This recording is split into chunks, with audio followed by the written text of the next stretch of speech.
यहाँ पत्ते पर बने मूर्ख के चेहरे में अपना चेहरा देखकर हैरानी से भर गया और उससे भी ज्यादा हैरान था उस पंक्ति को पढ़कर जो नीचे लिखी थी, सब लोग मर जाएंगे, मैं भी। विहान को अपनी आंखों पर यकीन नहीं हुआ और वो लड़खड़ाता हुआ पीछे की ओर गिर पड़ा। वो घबरा रहा था, लेकिन उसने खुद को शांत रखने की कोशिश की। जैसे तैसे खुद को संभालते हुए विहान फिर से उस तस्वीर के पास गया। उसने हाथ बढ़ाकर उस तस्वीर को छूने की कोशिश की, लेकिन जैसे ही उसके हाथ उस तस्वीर के करीब पहुंचे, अचानक उसमें कुछ हलचल हुई। तस्वीर में मौजूद विहान के होंठ हल्के से मुस्कुराए। ये देखते ही विहान चीख पड़ा। वो चीखते हुए नींद से जागा, पसीने से तरबतर। विहान ने चारों ओर देखा, वो अपने बिस्तर पर ही था। उसे एहसास हुआ कि उसने जो देखा वो सिर्फ एक सपना था, एक डरावना सपना। विहान खुद को शांत करने की कोशिश कर ही रहा था कि तभी एक झटके में उसे वो बात याद आ गई जो उसे लगातार परेशान कर रही थी। उसे याद आया कि जब वो उस इमारत में बच्चे को किडनैपर से बचाने गया था, तब उसे कुछ अजीब सा एहसास हुआ था, एक जाना पहचाना सा एहसास, जैसे उसे कोई देख रहा हो। इसके साथ ही विहान को धर्म की वो बात भी याद आई जब उसने डेजावू का मतलब बताया था। डेजावू यानी पहले भी कुछ देखा या महसूस किया हुआ लगना। आज विहान को ठीक वही एहसास हुआ था। विहान समझ गया था ये कोई सामान्य बात नहीं थी, यह एहसास एक निशान का था। ऐसा निशान जो जाता था काल वेद के पन्नों तक। हालांकि ये एक संयोग हो सकता था, लेकिन विहान को यकीन था कि उसका इंट्यूशन सही था। मुझे ये बात कैप्टन को बतानी पड़ेगी, ये सिर्फ एक इत्तेफाक नहीं हो सकता। विहान तुरंत बिस्तर से नीचे कूदा और अपने नींद के कपड़े उतार फेंके। फर्श पर पड़ी पैंट और शर्ट उठाई और जल्दी से पहन ली। उसके पास वक्त बर्बाद करने का भी वक्त नहीं था। जल्दी जल्दी कपड़े पहनते समय उसने देखा कि बटन गलत लगे। उसने झुंझलाकर फिर से सारे बटन खोले और दोबारा लगाने लगा। इस बार और भी बटन उल्टे सीधे लगे। उसने फिर कोशिश की, लेकिन बटन अब भी मेल नहीं खा रहे थे। विहान ने खुद को आईने में देखा। उसकी पैंट की जिप खुली थी और चप्पल उल्टे पहने हुए थे। वो पूरी तरह से हड़बड़ाया हुआ था। उसने तुरंत खुद को नॉर्मल करने की कोशिश की। शांत विहान, शांत, धीरे धीरे ध्यान लगाओ, घबराओ मत। ध्यान सिर्फ जादू के लिए ही नहीं, और भी काम आता था। अपने आप को शांत करते हुए विहान ने कपड़े ठीक किए, होल्स्टर कंधे पर डाला, तकिए के नीचे से रिवॉल्वर निकाला और बाजू के नीचे कसकर लगा लिया। अब चलने का वक्त था। मेघा अभी सोई हुई थी और विहान उसके जागने तक इंतजार नहीं कर सकता था। उसने फटाफट डायरी का एक पन्ना फाड़ा और एक नोट लिखा। काम पर जल्दी जाना पड़ा, माफ करना, आज तो मैं गौदलिया चौक तक छोड़ने नहीं जा पाऊंगा। विहान ने वो नोट किचन में चिपका दिया और दरवाजा खोलकर बाहर निकल गया। बाहर निकलते ही उसे एक ठंडी हवा का एहसास हुआ। सामने अंधेरी और शांत सड़क थी। विहान ने अपनी जेब से पॉकेट वॉच निकाली और समय देखा। सुबह के 4 बजे थे। इतनी सुबह सिर्फ वही लोग पैदल निकलते हैं जो सूर्योदय के समय मंदिर जाकर पूजा करते हैं। चेहरे पर आती ठंडी हवा विहान को थोड़ी राहत दे रही थी, लेकिन इतनी भी नहीं कि वो पूरी तरह शांत हो जाए। वो घबराया हुआ था और हर चीज से चौंक रहा था। परछाइयां तक उसे डरा रही थी। विहान ने तुरंत अपनी जेब से मेघा का दिया हुआ बॉक्स वाला गुड्डा निकाला ताकि वो अपनी बेचैनी कुछ कम कर सके। चलते चलते वो बार बार उस बॉक्स को खोलता और गुड्डा फटाक से बाहर निकल जाता। जितनी बार वो गुड्डा बाहर आता, विहान हंस पड़ता। अब उसे थोड़ी राहत महसूस हो रही थी। कुछ ही देर में विहान जागते रहो सिक्योरिटी कंपनी के दरवाजे पर पहुंच गया। उसे लगा इतनी सुबह शायद कोई नहीं होगा, लेकिन जैसे ही उसने चाबी लगाकर दरवाजा खोला और अंदर आया, लॉबी की तरफ से आवाज आई, विहान, इतनी सुबह क्या कर रहे हो? विहान चौंक कर लॉबी की तरफ मुड़ा। मुकुंद सोफे पर बैठा हुआ बीड़ी घुमाता हुआ उसी की ओर देख रहा था। विहान ने भी वही सवाल दोहराया। मैं भी तुमसे यही पूछना चाहता हूं, लेकिन मुकुंद खुश दिख रहा था। बीड़ी लोगे? विहान ने ना में सिर हिलाया। मुकुंद ने बीड़ी का एक कश लेते हुए विहान को ध्यान से देखा और बोला, रुको जरा, तुम तो निशाचर हो नहीं कि रात भर जाग सको। कोई बुरा सपना देखा? विहान को उसका मजाक बिल्कुल पसंद नहीं आया, क्योंकि उसे धर्म से मिलना था। विहान ने तुरंत पूछा, कैप्टन कहाँ है? मुकुंद ने उसकी बात काटते हुए उंगली से तहखाने की ओर इशारा किया और बोला, कहाँ होंगे? ऑफिस में। चिंता मत करो, उन्हें नींद नहीं आती। विहान सीधे धर्म के ऑफिस की ओर बढ़ा और बिना रुके दरवाजा खोल दिया। धर्म अपनी चेयर पर बैठ अखबार पढ़ रहा था। बिना अखबार से नजरें हटाए धर्म ने पूछा, क्या हुआ विहान? अभी?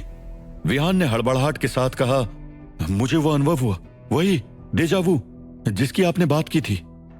अच्छा है। धर्म उतना उत्साहित नहीं हुआ जितना विहान ने सोचा था। विहान ने धर्म का अखबार नीचे करते हुए कहा, शायद मुझे पता चल गया कि कालवेद के वो पन्ने कहाँ हैं। कालवेद के पन्नों के बारे में सुन धर्म ने अपना ध्यान विहान की तरफ लगाया। उसने तुरंत पूछा, कहाँ? विहान ने घबराहट भरी आवाज में कहा, जिस घर से हमने बच्चे को छुड़ाया था उसके सामने वाले घर में। मुझे वहां कुछ अजीब महसूस हुआ था, लेकिन तब समझ नहीं पाया। फिर मुझे एक सपना आया और मुझे सब समझ आ गया। मुझे वहां कालवेद के पन्नों के होने का एहसास हुआ। तभी मुकुंद भी अंदर आ गया। धर्म ने मुकुंद को देखा और एक गहरी सांस लेते हुए विहान की तरफ देखते हुए कहा, सच कहूं तो तुम्हें उस मिशन पर नहीं जाना चाहिए था। तुम्हें अभी अनुभव नहीं है। विहान ने सिर झुकाते हुए कहा, माफ कीजिए कैप्टन, मुझे लगा। धर्म ने विहान की बात काटते हुए कहा, तुम भूल गए कि तुम अभी अभी एक अनंतयामी बने हो और अभी भी एक क्लर्क ही हो। तुम्हारी ट्रेनिंग भी पूरी नहीं हुई है। तुम्हारा वहां जाना खतरनाक था, और सिर्फ इसलिए कि मुझे नींद नहीं आती, इसका मतलब यह नहीं कि मैं रात भर किसी के कंधे से गोली निकालता रहूं। विहान को अब थोड़ा बुरा लगने लगा था। वो सिर झुकाकर खड़ा हो गया, बस एक स्टूडेंट की तरह। टीचर से डांट खाने लगा। विहान को शर्मिंदा देख धर्म थोड़ा शांत हुआ और उसकी आवाज नरम हो गई। वैसे तुम्हारे लिए तो अच्छा ही हुआ, लगता है किस्मत ने साथ दे दिया। धर्म ने विहान की आंखों में देखा और कहा, मेरे हिसाब से यह तुम्हारी अच्छी किस्मत थी। विहान को डांट के बाद ऐसा रिएक्शन बिल्कुल भी उम्मीद के बाहर लगा। दरवाजे के पास चौखट से टिक कर खड़े मुकुंद ने अपनी जानी पहचानी शरारती मुस्कान के साथ बोला, तो मतलब हमने कल एक बड़ा मौका गवा दिया है ना विहान? क्या करते हो तुम? मुकुंद के इस सवाल पर विहान ने उसे घूरते हुए देखा। ये आदमी क्या चीज है? धर्म ने मुकुंद की तरफ मुड़ते हुए कहा, यह मत समझो कि तुम बच गए।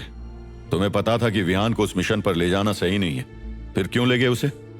मुकुंद ने अपना बचाव करते हुए कहा, मैंने तो इसे मना किया था।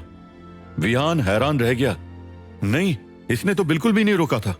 धर्म को अभी कालवेद के पन्नों की फिक्र थी। धर्म ने बात बदलते हुए कहा, खैर छोड़ो मुकुंद, तुम कमल को बीनू काका की जगह लाइब्रेरी भेजो। बीनू काका और भैरव को बुलाओ, हमें सबकी जरूरत पड़ेगी। धर्म का आदेश पाकर मुकुंद निकल गया, लेकिन विहान अभी भी मुकुंद के बारे में सोच रहा था। क्या इस आदमी पर भरोसा करना ठीक है? विहान और धर्म जागते रहो सिक्योरिटी बिल्डिंग के सामने खड़े इंतजार कर रहे थे। तभी उनकी बग्गी सामने आकर रुकी। मुकुंद आगे बैठा था और बग्गी की लगाम थामे हुए था। विहान ने पीछे की सीट पर बीनू काका को देखा, लेकिन उनकी बगल में बैठे पीले सफेद चेहरे वाले दुबले आदमी को नहीं पहचाना। सब लोग अपनी अपनी सीट पर बैठ गए। बीनू काका ने बड़बड़ाते हुए पूछा, क्या हम नाश्ते तक इंतजार नहीं कर सकते थे? किसी ने बीनू काका की बात का जवाब नहीं दिया। वो दुबला आदमी विहान की तरफ देखने लगा। भैरव नाम है मेरा, मैं आत्मा पूजक। विहान को याद आया कि धर्म ने अनंतयामी का एक ऑप्शन ये भी बताया था, और ये लोग लाशों और मरी हुई आत्माओं को अपना दोस्त समझते हैं। ये बात तो साफ थी, भले ही उसने ऐसी किसी आत्मा पूजक अनंतयामी को पहले कभी नहीं देखा था। उसमें कुछ था ऐसा जो सीधे मौत से जुड़ा लगता था। भैरव ने हल्की सी थकी सी मुस्कान दी और विहान की तरफ हाथ बढ़ाया। इतना ठंडा और सख्त हाथ मिलाना उसने पहले कभी महसूस नहीं किया था। भैरव उम्र में 30 के आसपास लगता था, लेकिन उसकी हालत बहुत ही कमजोर और थकी हुई थी। उसकी स्किन में नीला स्लेटी रंग था, जैसे जिन लाशों को वो उठाता है उनका असर उसकी चमड़ी पर रह गया हो। विहान जानता था कि यह भैरव की शक्ति का असर है। वो मरे हुए लोगों से जानकारी निकाल सकता था, लेकिन फिर भी वो तय नहीं कर पा रहा था कि उसे भैरव से डर लग रहा था या उसे जानने की दिलचस्पी हो रही थी। धर्म ने विहान की तरफ देखा और उसके पास आकर बैठते हुए धीरे से कहा, अब भी यकीन नहीं हो रहा कि तुम्हें और मुकुंद को कालवेद के पन्नों की जगह ऐसे ही संयोग से मिल गई। विहान ने भी धर्म की बातों में हामी भरते हुए कहा, हाँ अजीब तो है। धर्म अचानक से थोड़ा गंभीर हो गया और विहान के चेहरे को गौर से देखने लगा। एक पल की चुप्पी के बाद धर्म ने एकदम फुसफुसा कर कहा, जब तक कि तुम्हारा और उस कालवेद का कोई खास रिश्ता ना हो। किसी को धर्म और विहान की बातें नहीं सुनाई दे रही थी। बीनू काका नाश्ता न कर पाने की वजह से अभी भी चिढ़े हुए थे। बीनू काका की हालत देखकर धर्म के चेहरे पर हल्की सी हंसी आ गई। फिर अचानक से सीरियस होते हुए कहा, बस अब तुम लोग ध्यान से सुनो। जब हम वहां पहुंचेंगे तो भैरव और मैं आगे रहेंगे, विहान और बीनू काका हमारे पीछे, मुकुंद सबसे पीछे। वो हमें कवर करेगा, समझ गए? सभी ने सहमति में सिर हिलाया। जैसे ही बग्गी उस इमारत के पास पहुंची, सब बग्गी से उतर गए। धर्म ने अपनी पिस्तौल निकाली और आगे बढ़ने लगे। मेरे पीछे चलो। टीम प्लान के मुताबिक तय किए फॉर्मेशन में चुपचाप सीढ़ियां चढ़ने लगी। ऊपर वाली मंजिल पर पहुंचते ही विहान ने अपने माथे के बीच 2 बार टैप किया और दिव्य झलक को एक्टिवेट कर लिया। विहान को भले ही इस जगह की कोई याद नहीं थी, फिर भी सामने वाला घर उसे जाना पहचाना सा लग रहा था। विहान ने उस घर की तरफ इशारा करते हुए कहा, यही है। बीनू काका आगे बढ़े। उन्होंने भी अपनी आंखें बंद की और सामने देखने लगे। उस घर की तरफ देखते हुए बीनू काका ने कहा, अंदर कोई नहीं है, ना कोई जादुई चीज है, ना कोई अनंतयामी।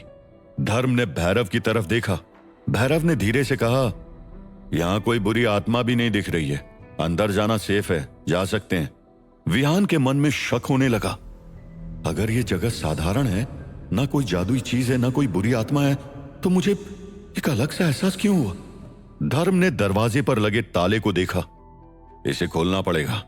बीनू काका ने आगे आकर ताले को देखा और कहा, 1 मिनट दो, मैं खोलता हूं। उन्होंने अपनी आंखें बंद की। वो कुछ जादू करने ही वाले थे कि धड़ाम से एक आवाज आई। वो आवाज ताला टूटने की थी। मुकुंद ने एक बार फिर मुट्ठी मारकर ताला तोड़ दिया था। टीम के सब लोग उसे हैरानी से देखने लगे। मुकुंद ने बड़े ही कैजुअली तरीके से कहा, क्या हुआ, हमें अंदर नहीं जाना है क्या? उसने ताले के टुकड़े जमीन पर गिरा दिए। जैसे ही ताला गिरा, विहान को महसूस हुआ कि उसके और उस कमरे के बीच एक अदृश्य सील थी, जैसे कोई रुकावट जो अब हट गई हो।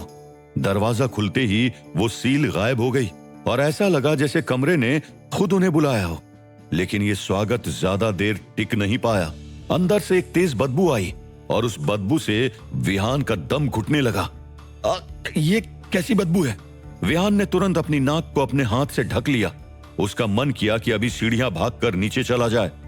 लाश, शायद कोई सड़ती हुई लाश है इधर। भैरव ने एकदम ठंडी आवाज में ऐसे कहा जैसे रास्ते में कोई बोर्ड पढ़कर बता रहा हो। ऐसा नहीं लग रहा था कि उसे थोड़ी सी भी बेचैनी हो रही है। धर्म ने अपने बाजू से मुंह और नाक ढका और दरवाजे को लात मारकर खोला। दरवाजा खुलते ही भीतर से गर्म बासी हवा का झोंका आया। साफ लग रहा था कि ये दरवाजा कई दिनों से नहीं खुला था। विहान की आंखें अंधेरे में कुछ देखने लगी, लेकिन अंदर की तरफ देखते ही जैसे उसका पूरा शरीर एक जगह जम सा गया। धर्म, मुकुंद, भैरव और बीनू काका सबके होश उड़ गए जब उन्होंने अंदर का नजारा देखा। आखिर क्या देख लिया था धर्म की टीम ने? क्या कालवेद के पन्ने वहीं छुपा कर रखे गए हैं? क्या ये मंदार का बिछाया कोई जाल है? जानने के लिए सुनिए इस रोमांचक कहानी का अगला एपिसोड सिर्फ और सिर्फ पॉकेट एफएम पर।